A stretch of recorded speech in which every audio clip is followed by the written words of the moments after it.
Hi everyone. పిల్లలు చాలా busy కదా ఈ మంత్ అండ్ అలాగే next month exams time and అలాగే కొంతమంది పిల్లలు ఎగ్జామ్స్ అయిపోయి రిజల్ట్ కోసం చూస్తున్నారు. ఎగ్జామ్స్ రాయాల్సిన పిల్లలేమో టెన్షన్గా ఉంటున్నారు కదా.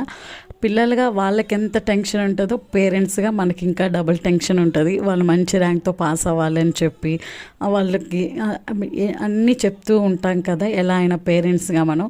అండ్ అలాగే వేరే వాళ్ళ పిల్లల కన్నా మన పిల్లలకి తక్కువ మార్క్స్ వచ్చినా లేకపోతే ఫెయిల్ అయినా వాళ్ళనే మాటలు వీళ్ళు ఎలా తట్టుకోగలరా అని చెప్పి ఆలోచిస్తూ కూడా ఉంటాం కదా.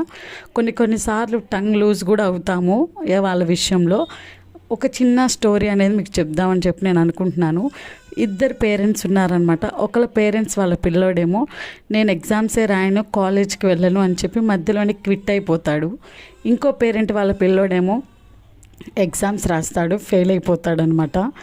సో ఫస్ట్ పేరెంట్ వాళ్ళ పేరెంట్ సెకండ్ పేరెంట్ అని ఉంటుంది, మా అబ్బాయి మీ అబ్బాయి ఒకటే కదా, మా అబ్బాయి కాలేజీకి వెళ్ళకపోయినా ఒకటే, మీ అబ్బాయి కాలేజీకి వెళ్ళినా ఒకటే అని చెప్పి ఆ పేరెంట్ సెకండ్ పేరెంట్ ఏమో చాలా బాధతో ఆ ఫ్రస్ట్రేషన్ మొత్తం పిల్లాడి మీద చూపిస్తుందన్నమాట.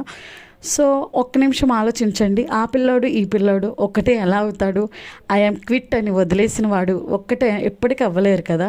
రెండో పిల్లోడేమో నేను ఓడిపోయినా కానీ మళ్ళీ గెలుస్తానని చెప్పి మళ్ళీ ఎగ్జామ్స్కి ప్రిపేర్ అవుతున్నారు కాబట్టి జీవితంలో ఎన్ని ఓటమిలు వచ్చినా కానీ గెలుపు కోసం ప్రయత్నిస్తూనే ఉంటాడు కాబట్టి ఆ అబ్బాయి ఈ అబ్బాయి ఒక్కటే అస్సలు కాదు. ఎవరో కంపేర్ చేశారని పేరెంట్స్గా మీరు అస్సలు కంపేర్ చేయకండి.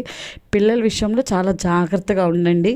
అండ్ అలాగే వాళ్ళ సీక్రెట్ ఆఫ్ సక్సెస్ మనం ఇచ్చే మనోధైర్యమే కావాలి, కానీ మనం చూటిపోటి మాటలు మనమే అనకూడదు. మన పిల్లలు మనకే గొప్ప అంతే ఇక. సో వీడియో నచ్చితే మీరు లైక్ చేసి సబ్స్క్రైబ్ చేయండి. Thank you for watching.